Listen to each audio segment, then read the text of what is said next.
थोड़ा सा sum up करते हैं। हम पढ़ रहे हैं हीट ऑफ ट्रांसफ़र। इसमें 3 स्पेसिफिक पॉइंट्स आते हैं हीट ऑफ ट्रांसफ़र में। पहला है हमारा कंडक्शन, ये पहली टाइप है। दूसरा है कॉन्वेक्शन,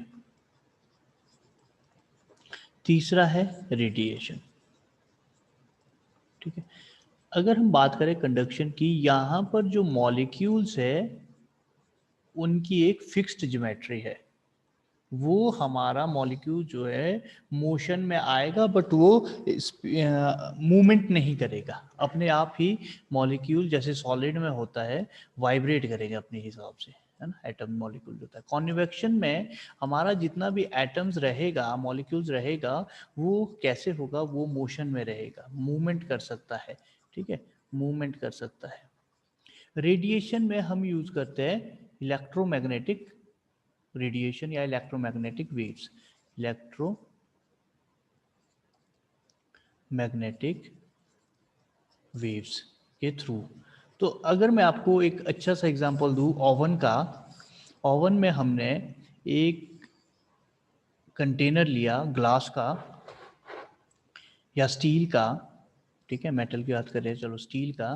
तो ये ओवन है, इसमें वाटर के मॉलिक्यूल्स का हीट होना, तो यहाँ पर तीनों के तीनों वाटर के मॉलिक्यूल्स का हीट होना, यहाँ पर तीनों के तीनों जो है एक अच्छा सा एग्जांपल है किसका, कंडक्शन, कॉन्वेक्शन, रेडिएशन। कैसे, स्टील जो है, जो कंटेनर है, दैट इज कंडक्शन, क्योंकि यहाँ पर ये हीट तो होगा, हॉट तो रहेगा, बट ये मूवमेंट नहीं करेगा, मोशन में नहीं जाएगा।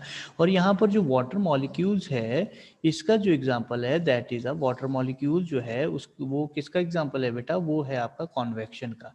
यहाँ पर ये एक प्लेस से दूसरी प्लेस की ओर जा सकते हैं। मेरी वॉइस क्लियर आ रही है आपको? ओके, तो नेक्स्ट हम बात करते हैं ओवन या इलेक्ट्रोमैग्नेटिक रेडिएशन या इलेक्ट्रोमैग्नेटिक वेव से थ्रू। तो हम कंडक्शन हमने पढ़ लिया, हम पढ़ रहे हैं कॉन्वेक्शन में। यहाँ पर 2 फिनोमिना है इसके, नेचुरल एंड फोर्स्ड। ठीक है, चलो बैक टू द स्लाइड, तो देखते हैं।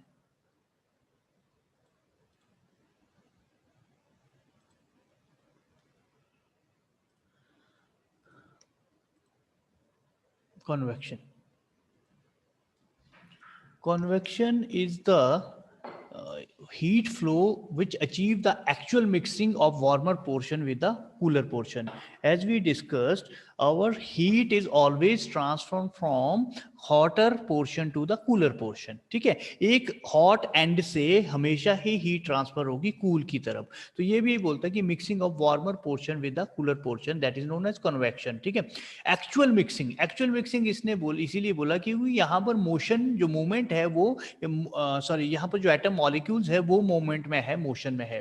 ठीक है, the heat transfer in fluid occurs on account of actual mixing in its layer. एक के ऊपर लेयर जो है चलती रहेगी और मूवमेंट होती रहेगी। यहाँ पर 2 different types है, forced convection and natural convection. Forced convection is the mixing of fluid may be obtained by use of a stirrer or agitator or a pumping of fluid for recirculation, such as processes heat transfer or designed as the force। मतलब जहां पर मुझे एक forcefully कुछ equipment का use कर रहा हूँ इसको फ्लूइड को मूवमेंट करने के लिए या उसको मिक्स करने के लिए, फटाफट होगा, तो दैट इज फोर्स सर्कुलेशन। अभी दोनों का एग्जांपल बताऊंगा सिंपल वे से।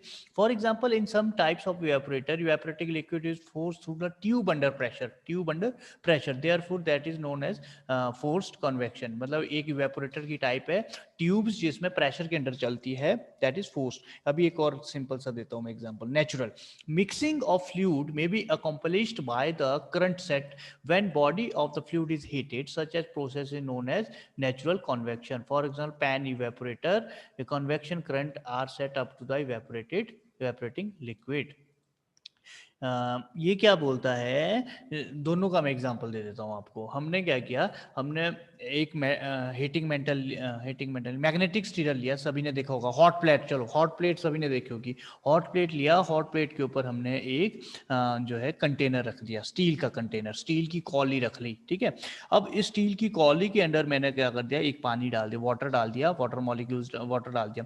सिंपली इसका गर्म होना जो टेम्परेचर रखा है, दैट इज आपका नेचुरल कन्वेक्शन। और इसी को ही मैंने एक स्पून ले ली, और स्पून से इसको मैं रोटेट करता रहा किसको, वाटर को। तो यहां पर जो है स्टरिंग एक इफेक्ट आ गया, that is a forced convection. Forced इसलिए उसको फोर्सफुली वो क्या कर रहा है, मॉलिक्यूल्स को, इंट्रा मॉलिक्यूल्स को मोशन में ला रहा है, जहां पे हॉटर से कूलर, कूलर से हॉटर की ओर मूव कर रहा है, जिसके कारण हीट जल्दी होगी कोई भी चीज, ठीक है। ये एक रीजन है। दूसरा, इन जनरल फ्लूइड में बी डिस्क्राइब लैमिनर और टर्बुलेंट। ये हमने पढ़ने हैं या पढ़े हैं आपने, थोड़ा सा मैं आइडिया दे देता हूँ। लैमिनर और टर्बुलेंट फ्लो होता है रिनॉल्ड्स नंबर के अकॉर्डिंग जाता है, ठीक है। Reynolds number ReDU rho upon eta होता है, ठीक है, जिसमें कि डेंसिटी होता है, विस्कोसिटी होता है, और अपना डायमीटर होता है, ठीक है। तो वो एक आपका एक्सपेरिमेंट था जो रिनॉल्ड्स ने किया था बेटा, जिसने बताया कि अगर 2000 से कम होगा तो फ्लो लैमिनार, 4000 से ऊपर होगा तो फ्लो टर्बुलेंट, और 2 और 4000 के बीच फ्लो वैल्यू रहती है रिनॉल्ड्स नंबर की, तो फ्लो कैसा होगा, वेरी करेगा, लैमिनर टू टर्बुलेंट या टर्बुलेंट टू लैमिनर, ठीक है। ये पढ़ेंगे हम अगर आएगा कहीं तो। तो ये इसने बताया था फ्लो का। तो ये बोलता है व्हेन फ्लूइड विस्कस होगा वेलोसिटी जीरो होगी, ऑब्वियस सी बात है। Actual surface of the wall, layer of the fluid adjacent wall actually the stagnant film. चलो मैं समझाता हूँ। Comparatively stagnant film observed in the turbulent flow, at the centre fluid is turbulent while the surface is exhibit viscous flow. Film of buffer oscillates in type of flow. Sometimes scale deposit to surface of the metal and must be conducted through the scale. When steam gives up latent heat, water will condense on the surface of the vessel. Again, heat must be conducted through this water film. अब देखो, अगर इसको हम ध्यान से समझे, ये latent heat हम कहाँ पढ़ रहे हैं, लेटेंट हीट हम पढ़ रहे हैं अपने फिजिकल फार्मेसी में। अब वहाँ पर उसकी डेफिनेशन थी, वहाँ पर उसका यूज नहीं था, मतलब ऐसे रेगुलर वे में नहीं आ रहा था। यहाँ पर क्या है, यहाँ पर वो रेगुलर उसमें आ रही है। कहाँ लेटेंट हीट अगर होगी उसकी, तो वो सरफेस ऑफ द वेसल को कंडेंस करेगा और काम करेगा। चलो, for heat transfer tube, heat must be through stagnant film conduction. Conductivity of is important. Normally thermal conductivity flow low है, conductivity stagnant is the still less. For example, thermal conductivity water less, water sufficient, नहीं कुछ नहीं है ये। इसको थोड़ा सा किसी और वे से समझते हैं, बिल्कुल इजी और अप्रोचेबल वे से।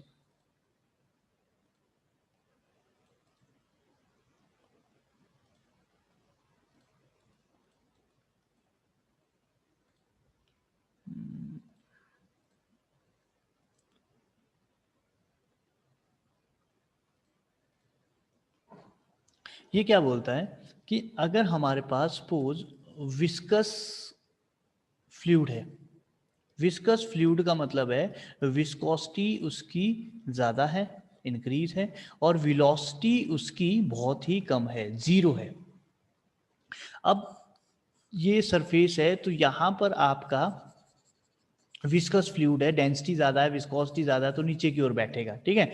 और इसकी मूवमेंट की प्रॉब्लम बहुत कम रहेगी, मूवमेंट नहीं होगा, ये मूवमेंट इसकी जीरो है। मूवमेंट इसलिए जीरो है बिकॉज इसकी विस्कोसिटी ज़्यादा है।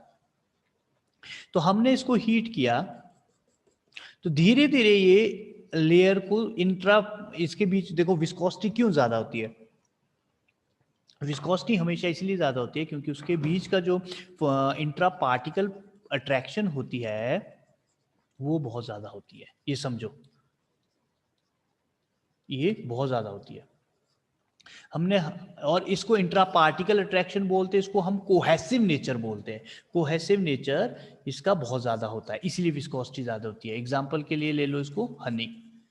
हनी में इंट्रा पार्टिकल फोर्सेस इतनी स्ट्रांग है कि वो दूसरे के साथ बॉन्ड बनाना ही नहीं चाहता, बिकॉज वो खुद एक स्टेबल है, ठीक है। तो वो दूसरों के साथ जाने की जरूरत ही नहीं है, तो वो खुद एक स्टेबल है और इसीलिए इसको इसकी इंट्रा पार्टिकल फोर्सेस अट्रैक्शन ज़्यादा होती है। तो यहाँ पर क्या हुआ, जैसे हमने हीट किया तो इसकी इंट्रा पार्टिकल फोर्सेज जो है ब्रेक डाउन होनी शुरू हुई। ब्रेक डाउन शुरू हुई तो ये हॉटर टू कूलर, अब हॉटर सरफेस है ये, कूलर है ये, तो ये मूवमेंट करेगा ऊपर की ओर और ये लेयर की तरफ मूवमेंट करेगा, इस तरह से जाता रहेगा, तो जिसके कारण ये हीट भी होगा और ये लिक्विड फॉर्म में भी आएगा और इसकी मूवमेंट भी ज़्यादा हो जाएगी, ठीक है। ओके, अब ये क्या बोलता है आगे, force convection, temperature variation, individual heat transfer, mixing of a fluid may be obtained by use of stirring और agitator। इसके एग्जांपल मैंने, या पंपिंग के थ्रू, या फ्लूइड फॉर रिसर्कुलेशन, दोबारा से फ्लूइड को भेजते रहो, या स्टर करो, एजिटेट करो, ये तो एक ही चीज है, स्टरिंग और एजिटेटर। पंप करो या फ्लूइड को रिसर्कुलेट करो। Such a process in heat transfer is force convection. Force convection obtained in some types of tube evaporator where evaporating liquid is forced through the tubes under pressure। ये evaporator एक chapter रहेगा आपको, उसमें पढ़ेंगे हम इसको detail में और वहां पर देखेंगे। In a heat transfer process overall coefficient depends upon many variables, it is necessary to break them into individual parts. The temperature distribution across a column of a fluid is being heated or is related to velocity distribution of same of the fluid। means इस temperature को इसने velocity के according मान लिया, because जहां पर hot होगा वहां पर टेम्परेचर कैसे होगा, वहां पर जहां पर टेम्परेचर ज्यादा होगा वो चीज़ गर्म रहेगी, वो चीज़ गर्म रहेगी तो उसकी वेलोसिटी ज़्यादा रहेगी। क्यों? क्योंकि उसने मैक्सिमम पार्टिकल जो है ब्रेक डाउन करने हैं। मेरे कहने का मतलब है, आपके पास एक बहुत बड़ा सा कंटेनर है, ठीक है, तो उसके सरफेस में आपने कुछ गैस के ऊपर उसको रखा है, तो उसके सरफेस में क्या है, उसके सरफेस में हीट कर रहे हो तो वहाँ पर इंट्रा पार्टिकल फोर्सेज बहुत ज़्यादा ब्रेक डाउन होगी, वहाँ पर मूवमेंट ड्रग की ज़्यादा रहेगी किसी भी सॉल्यूशन की या जेल की, एज कंपेयर टू जब वो कहीं और की ओर जाएगा, कूलर की ओर जाएगा, ठीक है। तो इसने कैसे समझा है, हॉटर सरफेस ये है, हॉट फ्लूइड ये है, टर्बुलेंट कोल्ड फ्लूइड ये है। अब धीरे धीरे क्या है, मेटल वॉल के थ्रू, मतलब ये कहने का मतलब धीरे धीरे आएगा तो इसकी मूवमेंट भी कम होती रहेगी और हीट ट्रांसफर ऑलवेज शो करनी है हॉटर टू कूलर। आप, मैं जरूरी नहीं बोल रहा कि इस सरफेस को हॉट रखो, you can use this surface as a hotter, ठीक है। यहाँ एच कर दो, यहाँ सी कर दो, तो हीट ट्रांसफर ऑपोजिट हो जाएगा, दिस वे से जाएगा, ठीक है। तो ये मैं आपको बोलना चाह रहा था। Temperature gradient in food convection, force convection में temperature gradient, while heat is flowing from hot to fluid, ये तो आपको पता ही है। तो इसने कुछ नहीं, इसने भी एक एग्जांपल लिया। कैसा example, consider a case of heat flowing from a hot fluid through a metal wall into cold fluid. At a specific point, variation of temperature each side of metal is this।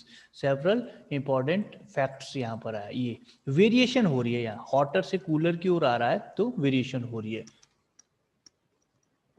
इसको समझने से पहले एक छोटा सा example देता हूं मैं आपको। आपने रेफ्रिजरेटर से आइस निकाली और उसको रूम में सरफेस पे रख दिया, तो वो आइस आइस की तरह रहेगी या मेल्ट होगी? मेल्ट होगी, पानी बनेगा, वाटर की शेप में आएगी या लिक्विड की शेप में आएगी। तो आपने कभी भी ऑब्जर्व किया है, तो जो आप, उसने क्या किया एक्चुअल में, आइस ने क्या किया, हीट को उसने एब्जॉर्ब किया आपस में, अपने लिए हीट ली, इसीलिए वो लिक्विफाई हुआ। लेकिन जो उसकी लिक्विफाइड, जो उसकी कूलनेस थी, वो भी तो उसने कहीं दी होगी, समझ रहे हो? वो किसको दी, वो उसने दी आपके टेम्परेचर को, जो सराउंडिंग का टेम्परेचर होगा that will be cool, that should be cool, because उसने क्या किया, उसने वहां की जो सरफेस और उसके साथ के जितने भी पोर्शन की हीट थी उसने आप अपने में एब्जॉर्ब कर दी, इसीलिए उसने आगे वो दे दी, ठीक है। तो टेम्परेचर ग्रेडियंट, फोर्स कन्वेक्शन, बस इसने भी यही बोला। यहाँ बोल रहा है कि यहाँ जब ये हॉटर सरफेस यहाँ पहुंचा तो यहाँ से नीचे क्यों हुआ, ये डाउन क्यों हुआ, ये बिल्कुल सीधा क्यों नहीं आया, कहने का मेरा मतलब ये है, कंडक्शन में भी कन्वेक्शन में भी।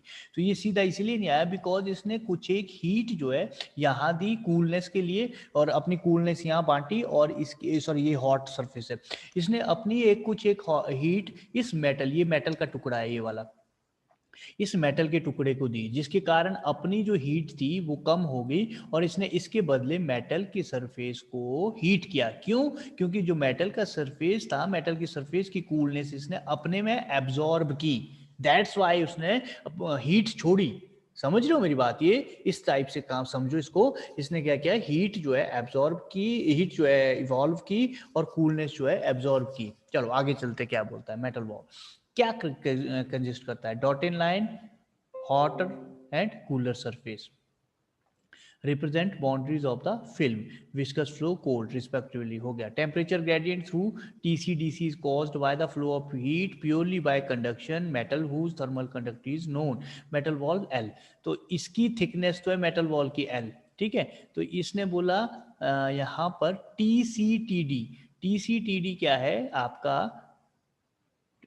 टी बी टी सी, ये T C T D, this one जो मैं रॉन्ग सा किया है, this is the temperature gradient through the line of T C T D caused by flow of heat purely on conduction. देखो समझो, temperature gradient कहीं भी आता है that is a temperature difference, मतलब वहां कहीं पर भी टेम्परेचर एक में ज्यादा एक में कम है, तो यहाँ हॉटर में ज्यादा रहेगा, यहाँ दूसरे कूलर सरफेस में कम हो जाएगा। रीजन मैंने आपको बता दिया। क्यों? क्योंकि जो आपका जो टेम्परेचर होगा वो हॉट, यहाँ पर ज़्यादा हॉट के कारण जब मेटल के थ्रू पास करेगा तो वो हीटनेस मेटल को देगा और वहाँ की जो टेम्परेचर है वहाँ का कूलनेस है वो आपस में लेगा, वो डिफरेंस है, तो that is temperature gradient. Metal wall thickness आपको बताया ले। Hot fluid side, it is HH, TA is the maximum temperature, TB is the temperature of boundary on hot side। TA maximum temperature, TB boundary of ये जहाँ metal की लिए जा रहा है वहाँ पर TB है, ठीक है, TB टेम्परेचर है। अच्छा, TC temperature actual interface, TC कहाँ है? बिल्कुल यहाँ पर, जब वो इंटरफेस पे पहुंच गया, जब उसने बाउंड्री को टच कर दिया। टीबी क्या है? जब मेटल केस बिल्कुल साथ है, सिमिलर है पर टच नहीं किया अभी, है ना। Curve T A B C represent the temperature gradient bulk of hot to metal wall, flow of heat, forced convection. T A B C यहाँ से यहाँ का फ्लो बताता है कॉन्वेक्शन का, कॉन्वेक्शन जो आपका फ्लूइड है उसका फ्लो बताता है। ये मेटल के थ्रू क्या किया हमने, इस फ्लूइड को मेटल के साथ काम किया तो क्या हुआ, ठीक है। ये is average represent, T1 average temperature है, रिप्रेजेंट mm। ओके, कोल्ड में भी सिमिलर है, लेफ्ट साइड CC है, मिनिमम टेम्परेचर है, TC बाउंड्री है और TD टेम्परेचर एक्चुअल इंटरफेस है, उसको टच किया। TDEF रिप्रेजेंट करेगा आपका मेटल वॉल को, कोल्ड फ्लूइड के flow of the heat. T2 is the average temperature cold surface and NN, ये सारा T2 क्या है? एवरेज। T2 एवरेज है, इन सभी का एवरेज यहाँ से यहाँ तक। T1 एवरेज है यहाँ से यहाँ तक। ये आपका कॉन्सेप्ट है। ये हॉटर है, ये कूलर है, इसकी थिकनेस L है। ये TABC, तो B आपका बिल्कुल मेटल के साथ है, TA मैक्सिमम टेम्परेचर है, B बिल्कुल मेटल के साथ है बस टच नहीं किया, C में उसने इंटरफेस को टच किया, तो D में आपका टच किया, E में थोड़ा मेटल के साथ है और F में क्या हुआ? F में कूलर टेम्परेचर है। तो आपका ये आपका N जो है, चलो ओके चलते हैं फिर। कोल्ड हो गया। सरफेस और film coefficient, what is surface और film? In force convection stagnant film HH और CC are great importance to determine the rate of heat transfer। Stagnant film, through these film are thin and resistance offered by them is large, beyond this turbulence bring rapid equalization of the temperature। Film coefficient is the quantity of heat flowing through unit area of the film for drop unit temperature, that is film coefficient, that is film surface coefficient। It is क्या है? heat flowing through a unit area of the film for unit drop in temperature। अभी ढंग से समझते हैं। It is the conductive capacity of the stagnant film for the transfer of heat। It is difficult to determine thermal resistance of the fluid film since thickness of the film cannot be known precisely। Thickness of the film depend only on viscosity of the fluid, that is the force convection resistance to, therefore indirect method of comparison is used। अच्छा, पहले तो समझते हैं surface और film coefficient. Surface और film coefficient क्या है? Surface और फिल्म कोएफिशिएंट में ये बोला कि यूनिट टेम्परेचर से यूनिट एरिया डिक्रीज होना, फॉल करना, मतलब टेम्परेचर जहां पर एक यूनिट एरिया में, दिस इज 1 यूनिट, इस यूनिट से डाउन कितने, एक यूनिट हमारा टेम्परेचर कहां पर कितने एरिया में डाउन होता है, दैट इज सरफेस आपका या फिल्म कोएफिशिएंट। नहीं समझे, मुझे पता है।